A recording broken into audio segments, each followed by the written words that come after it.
Mesdames et messieurs, chers collègues, chers amis, Ladies and gentlemen, dear colleagues, dear friends, we're going to start our next session. Les conclusions de cette And journée, to la conclude this day, this last day of the conference, dedicated to regional approaches. First of all, I'd like to thank all the participants of the different workshops and of the knowledge cafes for their goodwill in participating and bringing forward their thought and knowledge to feed into the recommendations of the day. And I would particularly like to thank all the colleagues who have helped us to summarize the ideas and the wishes of today's participants. I will try to summarize in all modesty the different conclusions, and David will present you the main challenges and recommendations such as they have been expressed today. The main conclusions of today can be summarized in two main ideas, bearing in mind that in order to ensure an interesting regional approach and to ensure its success, we need to develop an integrated approach which will bring together all the stakeholders, but also a dynamic and proactive approach. And regarding a more participative approach,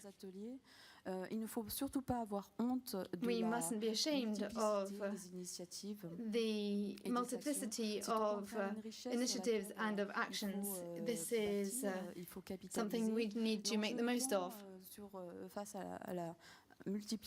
And faced with the multiplication of actions, we need to make sure there is good coordination, good synergy, and coherence.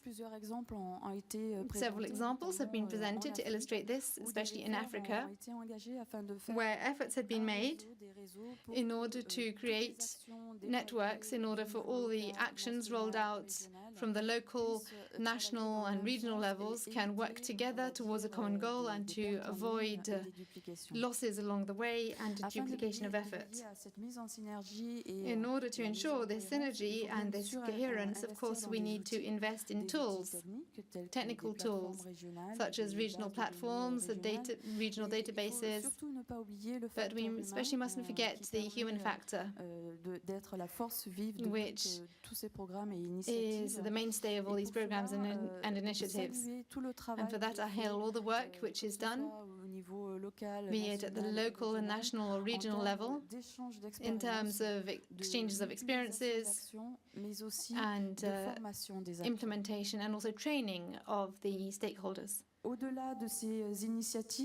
Beyond these initiatives, and in order to celebrate this wealth, we need to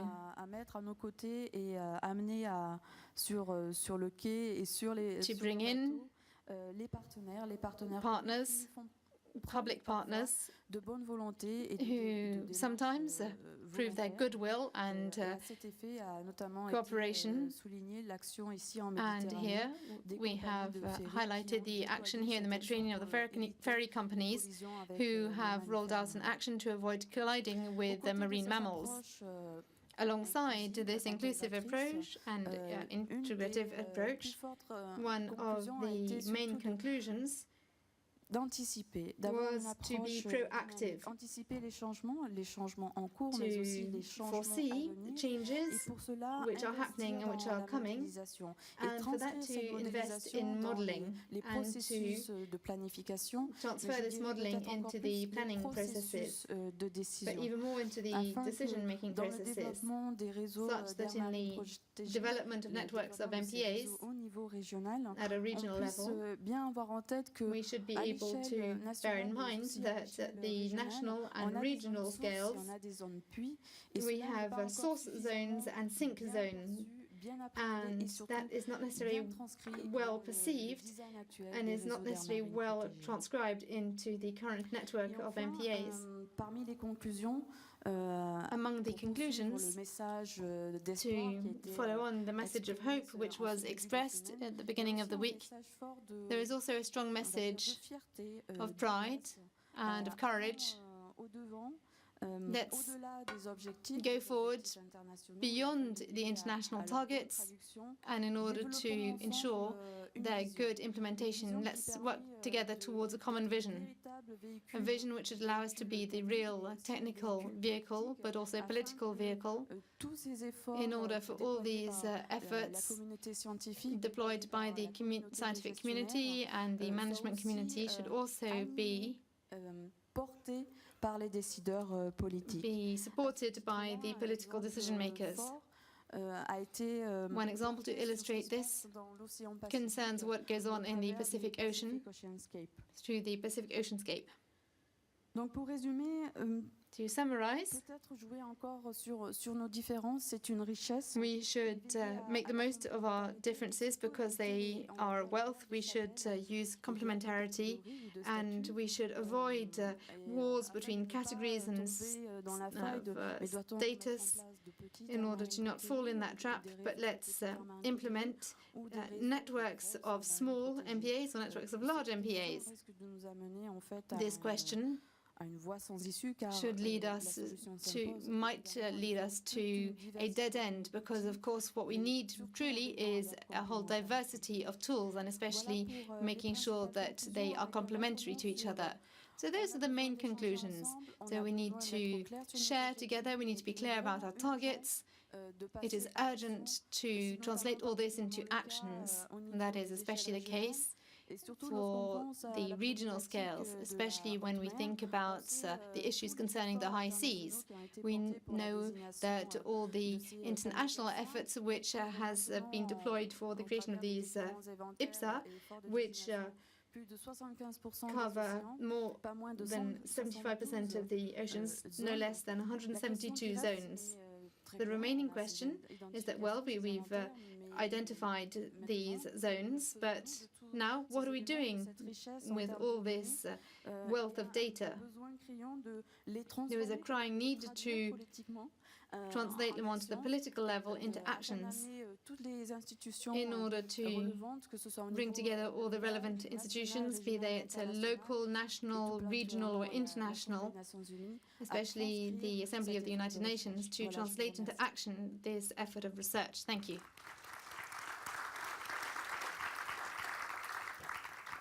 Thanks, Carol. Carol's very efficient. I think it's a gender thing. I seem to have lots of bits of paper from the 18 sessions that took place on the regional approach. What I want to do is build on the conclusions that Carol shared and give you, as she said, the views of the various workshops and knowledge cafes when it came to the challenges and then the recommendations. And in terms of challenges, and these are in no particular order, but they focused on the need at regions to have common criteria for ecological coherence and connectivity to produce compatible levels of protection. So the conclusion is that we've got a healthy variety, but the challenge is also to embrace that variety and make sure that we've got common criteria. And then to factor in not just ecological coherence, but also coherence in terms of food security and poverty.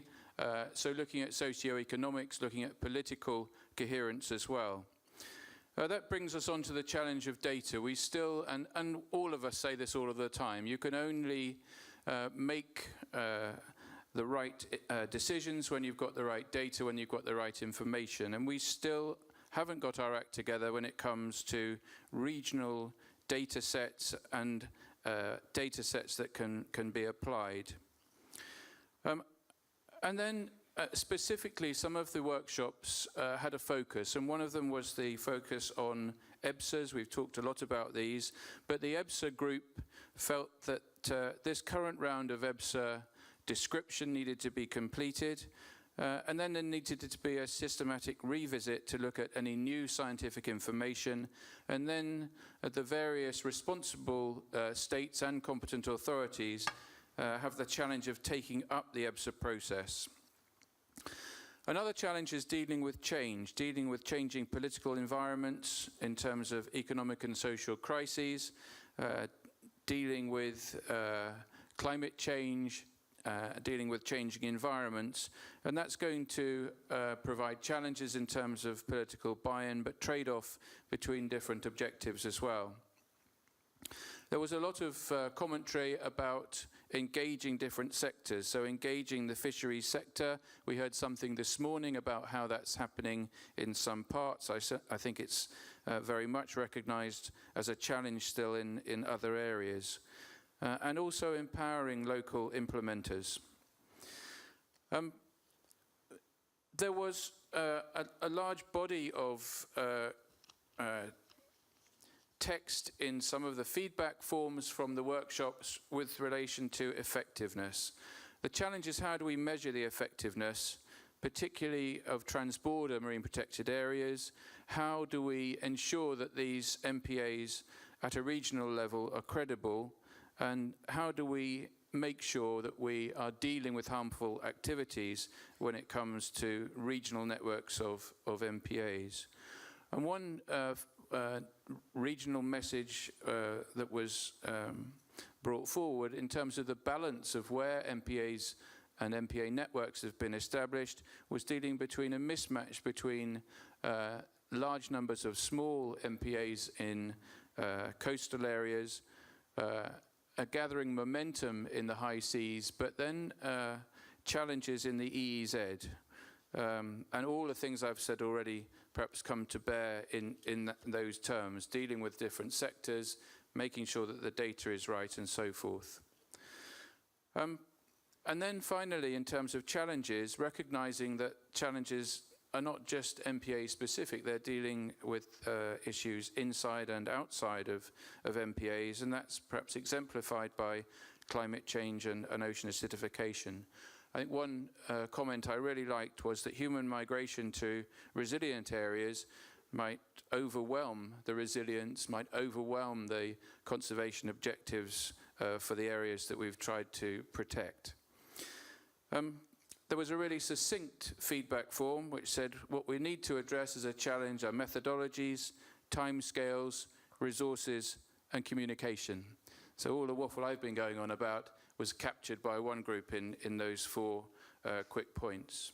So where does that take us to in terms of recommendations? Well, a clear set of recommendations was about sharing information, sharing actions with civil society, involving other ministries, foreign affairs, finance, communicating human stories. So sharing is important. Then we were really, in terms of recommendations, encouraging, as Carol said, efforts at all levels, bottom up, top down. I put middle along here because I was having a moment. And then the EBSA people, again, have got clear ideas of where that EBSA process needs to go in terms of recommendations.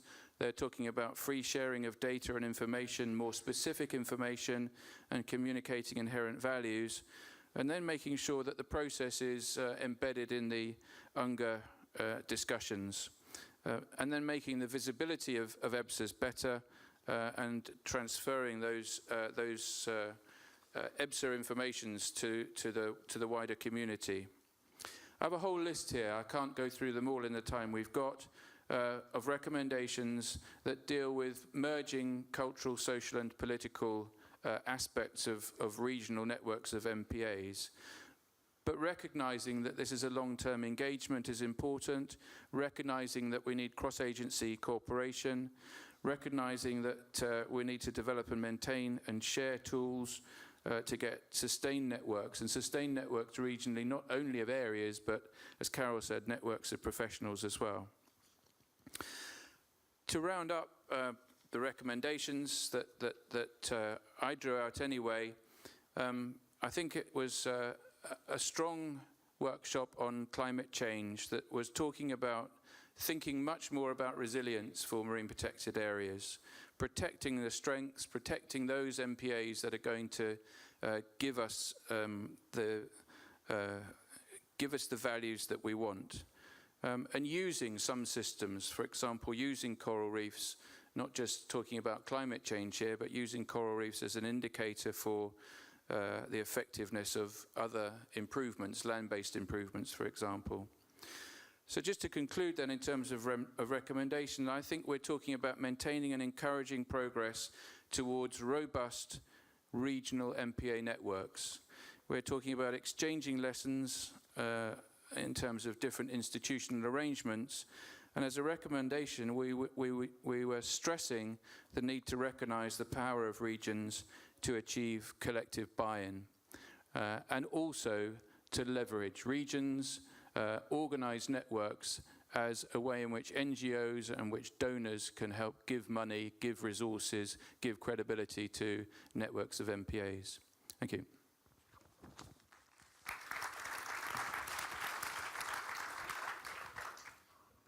So I think it's time now to open again the discussion. We would like to have with our three panelists, but as well with all of you, an open dialogue about those main conclusions, the main recommendation as well. And when it comes to the last one, speaking about resilience and connectivity, what would be your first thoughts about this? Purification canals. Thank you. Well, I think that there are many elements that could be commented, so I cannot comment on everything, but most probably I'm more interested in commenting related to the things with marine protected areas networks.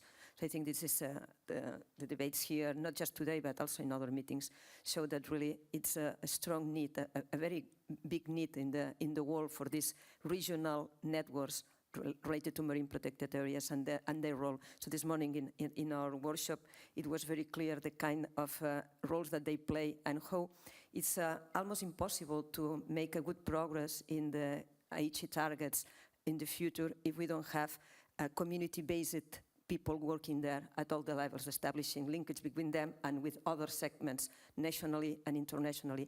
And this morning I was really, really happy in the workshop because we really go to review almost all the tasks that this human networks develop. And it's not just in terms of the improving the efficiency, which is probably the best objective, but it's also how this improvement in the efficiency can have a strong impact in the establishment of new marine protected areas. For instance, if you have a marine protected area that is not well managed or is not managed, that is also something that happens. And the perception for the population is very bad. So it's very difficult that you can propose from your government the establishment of new ones if the perception of people is really low. So the networks can really help a lot to improve the capacity of the managers and to spread all the positive elements of the marine protected areas. So from this point of view, it was very nice to compare how this is developed in the different networks in the world. So it's nice to see the map. It's a pity that I can not show here, but it's nice to see that almost all the regional seas have some kind of network. And it was very interesting to see how we share common things, such as this one of helping in the improvement of the effectiveness, but also how we help a lot in the capacity building is something that also you mentioned in terms of the conclusions. And this capacity building is crucial, especially in a regional sea. I know better the Mediterranean is not the same capacity in the north countries that in the east and the south, but we work together to try to raise the profile of everybody. So we saw a different perspectives, different models of governance that I think is also an element that is important to identify how with the same conclusions, with the same objectives, we can work in different manner, depending on the cultural background of the region, depending on the situation of the countries. But finally, this is not an obstacle to work together between other regional networks. And this is something that this morning was also there. And also, obviously, how the networks can really help to find more resources to be put for the benefit of MPAs. So I think those things were very, very important.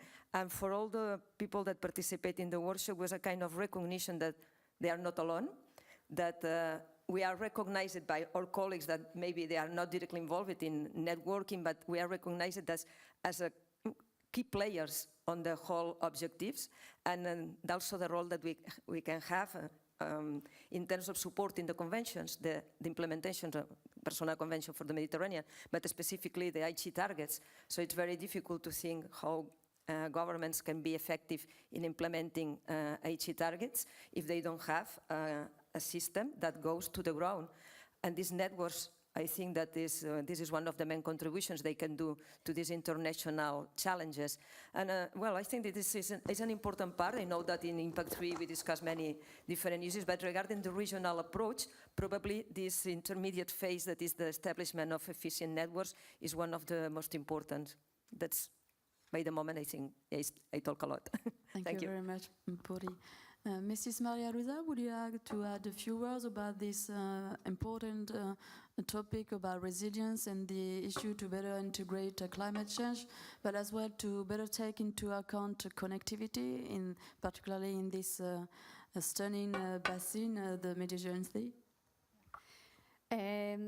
I think I'd like to start with the point made by David on the power of regions. And much is talked now about global action, and that global action is very important, but it cannot be, and it would be a pity that it is at the expense of the regional action. And I think both have to be working in parallel, and this was a very important message in the workshops that I attended in the morning.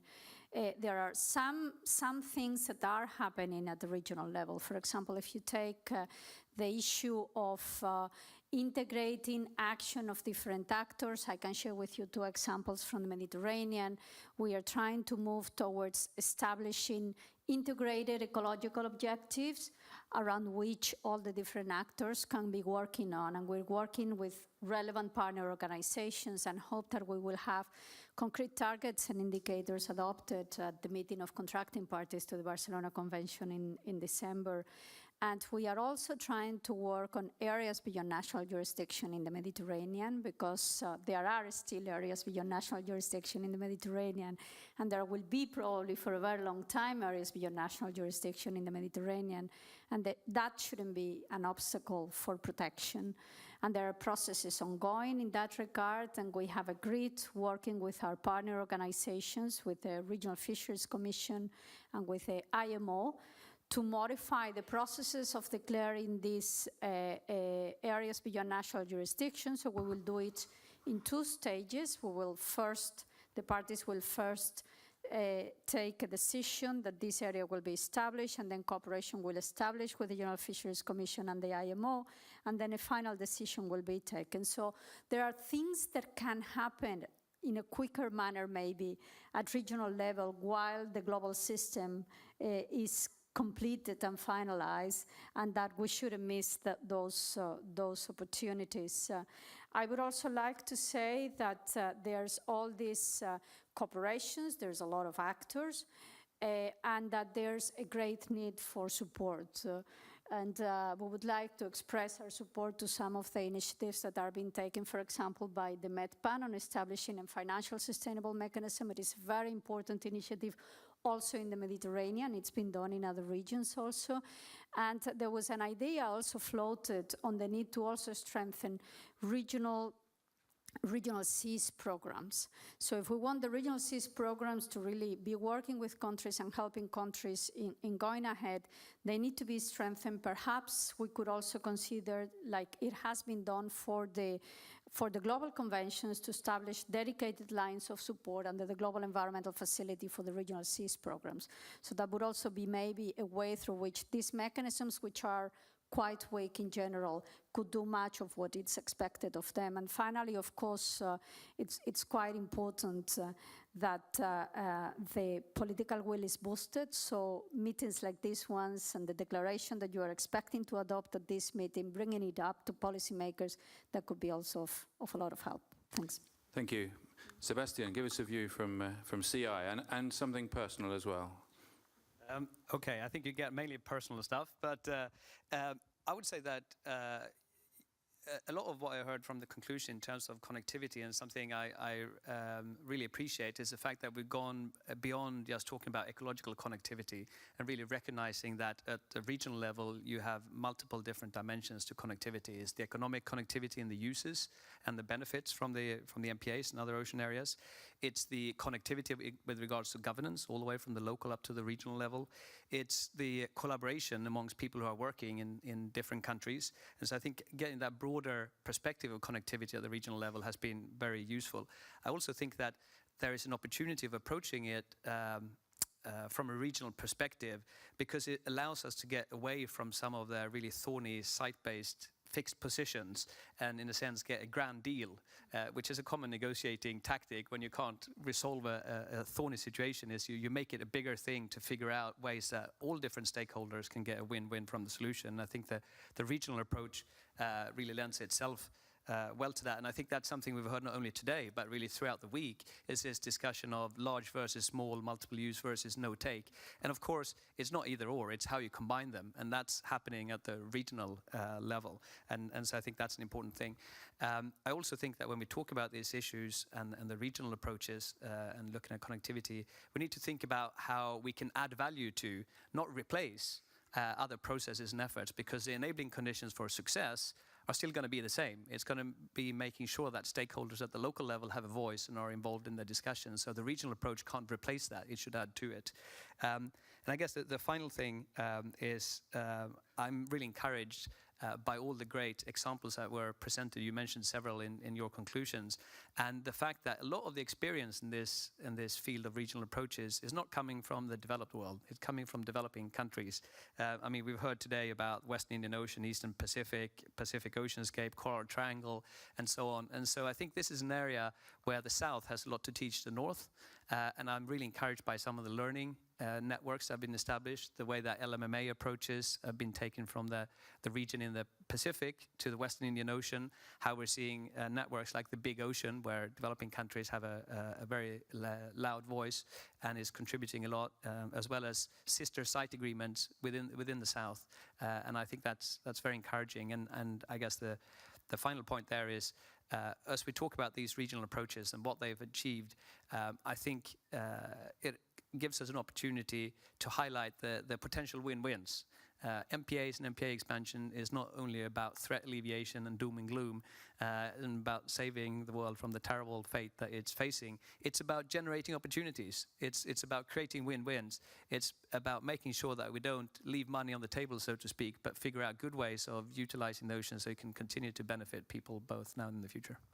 Thank you very much. So like a glass half full person on the case. I just wanted to ask, in terms of Pauli, the human networks that you represent, have you had fruitful discussions here that pull on these conclusions and recommendations with other networks like Rampau, like Panache project, which is starting up?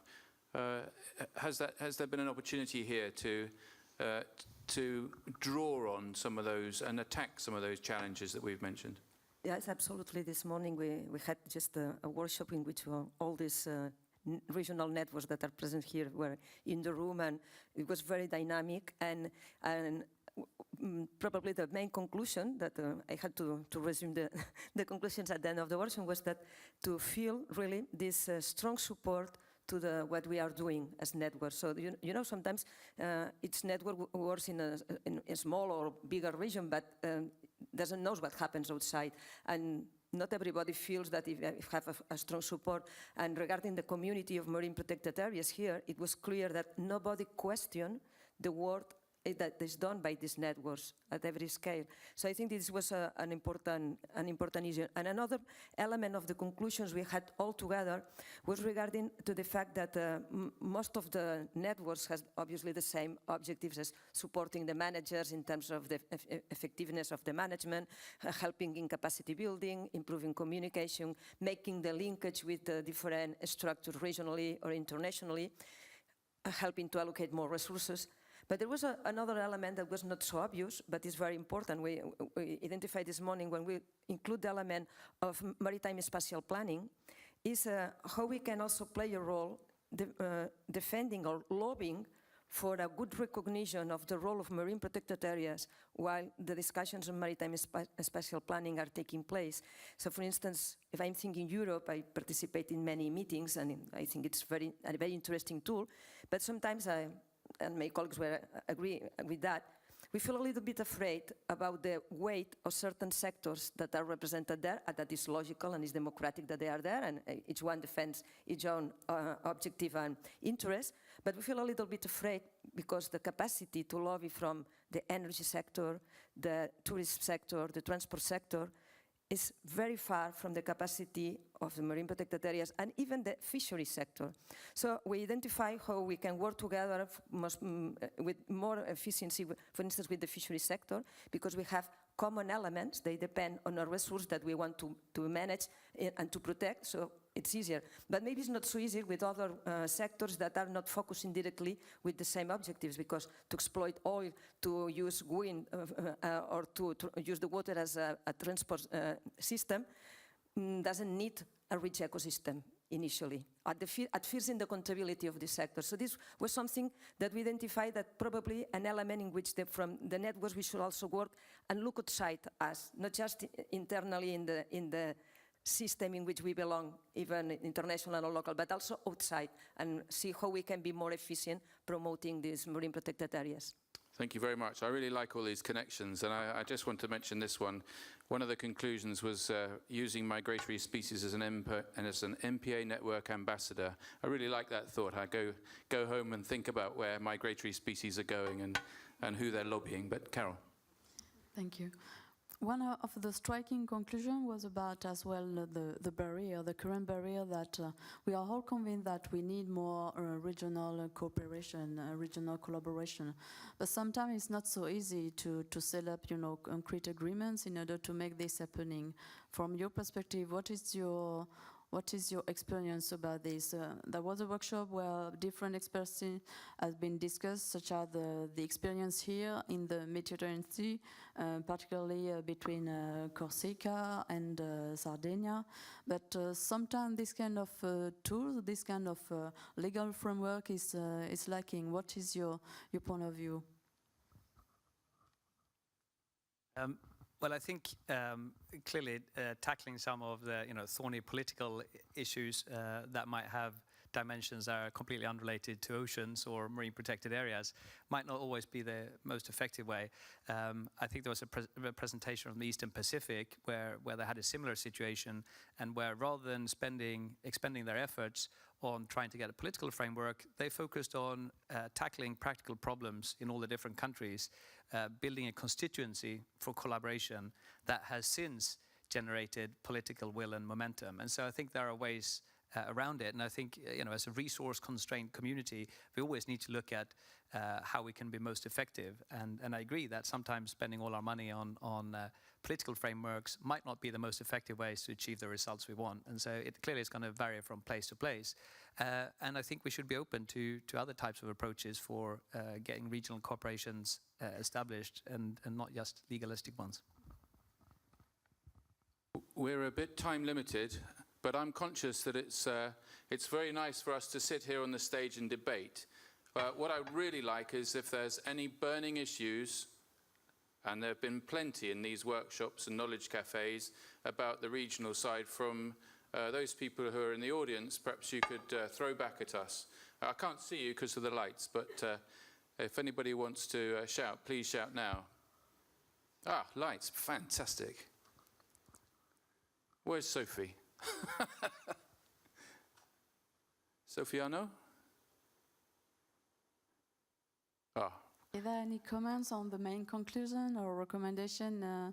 Have we missed something? Is there a burning question?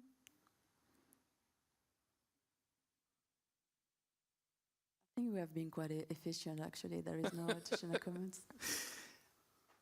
Okay. Let's. I don't know whether you're able to have access to a mic anyway, but one of the things is when you go home from this celebration of marine protected areas, of people and dimensions, there's a take-home message. And for me, I think what the regions are doing is they're celebrating diversity, as Carol said, but we're also looking at fostering synergies. And fostering synergies has been great in the environment that we've had.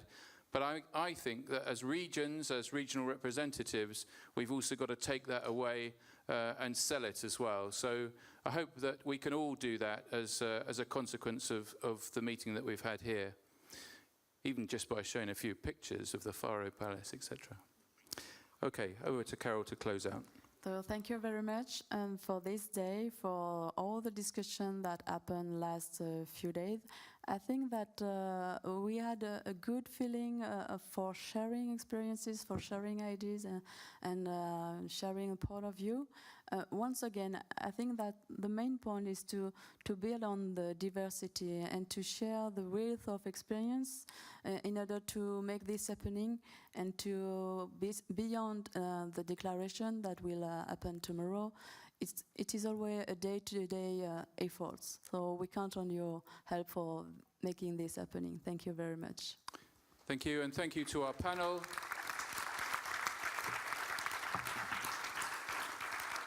And there's now going to be a change of scenery where we hand over to another panel to close out the conference. Thanks a lot.